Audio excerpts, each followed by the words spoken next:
Am I audible? Yes. Yeah? All right. What is your radical dream for education? If you had asked me this question many years ago, I would have said something completely different from what I would say now. And today I'm here to share what changed, how my understanding of education evolved over the years, and how my journey from the Himalaya to Harvard contributed to it. Julie, my name is Rigzen. I am a founder of Village Lab Foundation. I'm an educator, and I come from a small village called Sumur Nubra in Leh, Ladakh. Ladakh. Many of you here must have visited Ladakh to witness its majestic beauty. Many of you must have experienced the thrill of trekking or just walking up in the high hills in the Himalaya. But well, I'm not here to talk about that. I'm here to share the less talked about, that is, what lies within the villages in Ladakh and how that significantly contributes to the learning of children who live there. I grew up in a family of farmers, so my relationship with nature, fields, and farms were profound. I remember growing up seeing my grandmothers milk the cows, my mother working in the garden, or just attending endless communities festivals. So life in a village had its own rhythm. But at the age of 10, I had to move out of my village to a bigger village and then to a city for my higher education. My mother never had a chance to go to school. My father dropped out of school in 8th grade to join the Indian Army and serve the nation and family. But that never stopped them to value education and provide my sister and I the opportunities to learn and explore. They sent me to a fully funded public school in Leh City, and I became the... fully funded. So yeah, both my parents did not have a chance to go to school, but that never stopped them to really value education or provide my sister and I the opportunity to explore and learn. They sent me to a fully funded public school in Leh City, and I became the first member in my family to go to high school, finish college and university. I know this kind of experiences also come with its own set of challenges and its own perks. The challenges of having to figure things on my own or sometimes feeling lost, but also the perks of being independent, resilient, and ready to face any obstacles. So education became my passport to the outside world. It introduced me to the world of possibilities and opportunities. It introduced me to the idea of justice and equity. And it also made me want to create spaces that embodies these values. I had the opportunity of working with children at the Teach for India for 2 years, and then later at the incredible Sigmol Alternative School for 3 years. And in March 2022, the trajectory of my educational journey made a significant shift. Your Harvard admission decision is now available, popped on my phone screen. With trembling hands, I clicked on the link and I lost the internet connection. I know it's not a very fun time to lose connectivity, but you know how Ladakh is in some of the some parts of the region. And I moved to a reliably, comparatively reliable spot, and I clicked the link again with my hands shivering. And this time, my screen was busted with confetti, and it said, "Congratulations, you have been admitted to the Master of Education at Harvard University."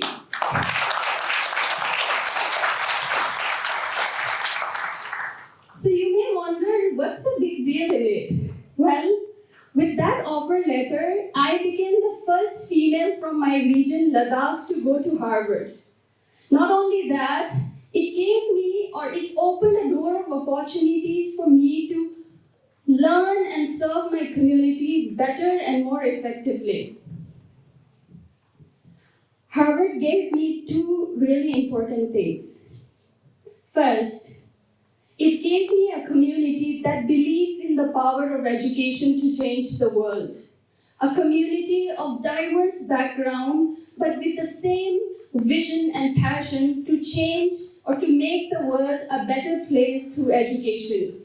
I met friends who are working on indigenous rights in Texas, friends who are working on teacher development in Bangladesh, or educational policies in New York.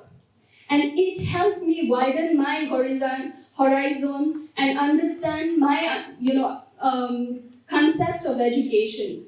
It also helped me challenge notions. And secondly, and most importantly, I found two mentors or professors. They shaped my experience profoundly. Professor Marshall Gantz and Professor Linda Nathan. I remember sitting in Marshall's first class, and he said something that really made a lasting impact on me.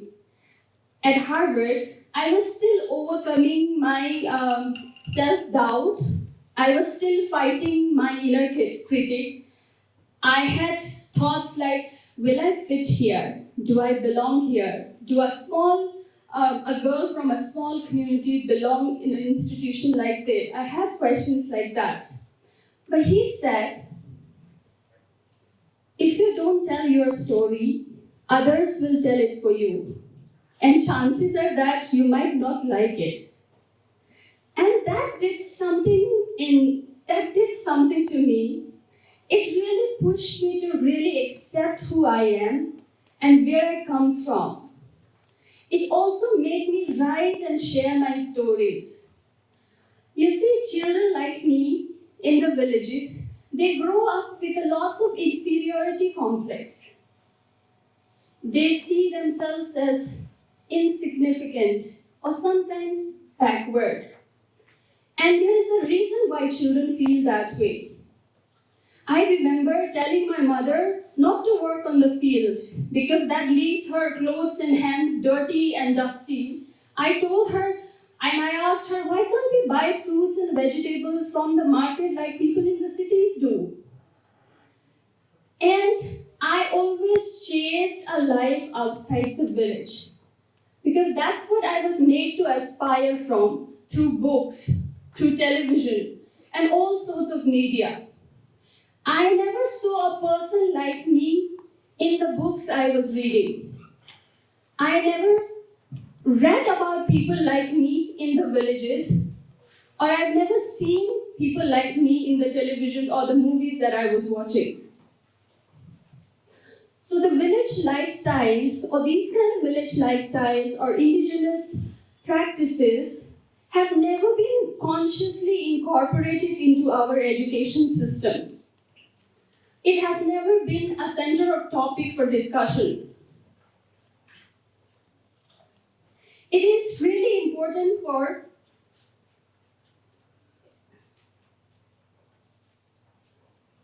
I learned that it is important for us to see ourselves in books. And with all that learnings and insights gained at Harvard and throughout my journey, I returned to Ladakh and I founded Village Lab Foundation with an aims to strengthen villages in the high Himalayas and revitalize indigenous practices through innovative intergenerational education model. Let's take an example. When we talk about sustainability, what is more relevant example than of a village and its sustainable farming practices? We talk about relationship building, collaboration, and all sorts of big things in big institutions, but we rarely get to see them in practice in these villages. and with the hope to really make the practices that live in the small villages in India, in the Himalayas, we are working on Village Lab Foundation. This is the picture of my village. You see the monastery up in at the top of the village. We talk about spirituality, the education of the heart, mind, and soul. And what could be a better place to learn spirituality in a monastery that exhibits and embodies these values? We talk about health and wellnesses. And what could be a relevant place to learn about health and wellnesses in the local hospitals? So like that, I believe that the whole village can be used as a learning lab and the villagers can act as a facilitators for learning. I believe that learning or education need not be confined to the four walls of classrooms. It should transcend, it should go out. Learning happens everywhere, and it's time we democratize learning. This is an image of a village. When I was building Village Lab Foundation, this is the way up to the village, and this is where you reach after crossing all of that, right? I reached this village, and my eyes naturally looked for children to interact. I love going to villages and talk to children, just have fun conversations.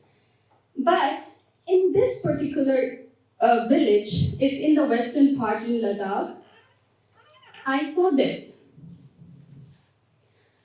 There were only elders sitting at the roadside, some soaking sun and some returning from the chores. I asked them, I don't see any children here. And their response made me really think about the reality of education in villages in Ladakh and elsewhere in India. They said, all of our children have migrated to the city. The parents have also gone to live with them. So what remain are the elders. This is not the story of just one village. It is not unusual. It is happening everywhere in the villages. And the main reason being not having quality education in the villages. So Village Lab Foundation is working towards making education accessible for all children, regardless of where they come from.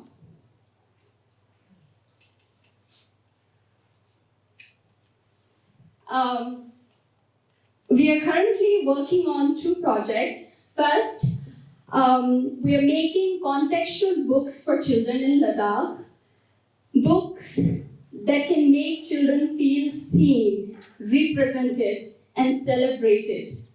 And not only that, the children are also going to join hands in making the books. And the elders, with their marvelous stories, they are going to share the stories. The children will be involved in illustrations and writing the stories, preparing the book, the cover and everything. And together with the blend of traditional folk tales and folklores, we are going to blend it with the modern skills that are needed nowadays. The foundational literacy and multilingual competences.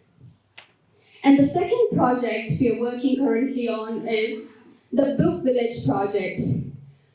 We are building the first book village in Ladakh, in Sumur Nubra Valley. So the fun part about this project is the collaborative approach and the community engagement. It's overwhelming to see when the community comes together, even the seemingly impossible tasks become joyful and fun. I'll give you an example. When I shared this idea of book village in my village, everyone immediately joined hands and offered, whatever they could do in their capacity. The village carpenter even sent me the picture on WhatsApp. He's creating these mini libraries that we are going to install throughout the village, especially in the a place where children wait for their school bus to come, or places where we often have village gatherings. So these are some of the projects we are working on. With that, I would like to conclude with one of the important lessons I have learned throughout my journey. I have learned that what I perceived as my weaknesses, things I used to run away from, were actually my strengths. Growing up in a small village gave me perspectives that no books can ever give. I learned that what I was there, what I, so, okay. I learned that what I once thought would hinder my flight has instead become my wings. Thank you.